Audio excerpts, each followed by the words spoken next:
৩১ বছর পর আবারও অঞ্জন দত্তের সঙ্গে প্রত্যাবর্তন রূপার। বড় পর্দায় একসঙ্গে অভিনয় করবেন অঞ্জন দত্ত আর রূপা গঙ্গোপাধ্যায়। সমর্পণ সেনগুপ্তর পরিচালনায় আসছে নতুন ছবি প্রত্যাবর্তন। নবীন পরিচালক সমর্পণ সেনগুপ্তর নির্দেশনায় দেখা যাবে রূপা গঙ্গোপাধ্যায় ও অঞ্জন দত্তকে। ছবির নাম প্রত্যাবর্তন। ছবিরই মুখ্য ভূমিকায় দেখা যাবে অঞ্জন আর রূপাকে।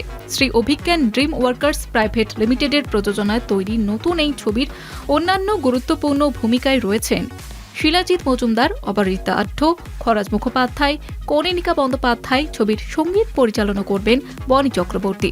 ছবির গল্প শুরু হয় এই প্রেক্ষাপটে। পুরুলিয়ার প্রত্যন্ত গ্রামে বড় হওয়া ডক্টর দীপঙ্কর সান্যাল তার স্ত্রী শালিনী ও ৩ বছরের কন্যাকে নিয়ে মফস্বলের একটি মেডিকেল কলেজের প্রফেসরের চাকরি ছেড়ে কলকাতায় চলে আসেন প্র্যাকটিস করতে।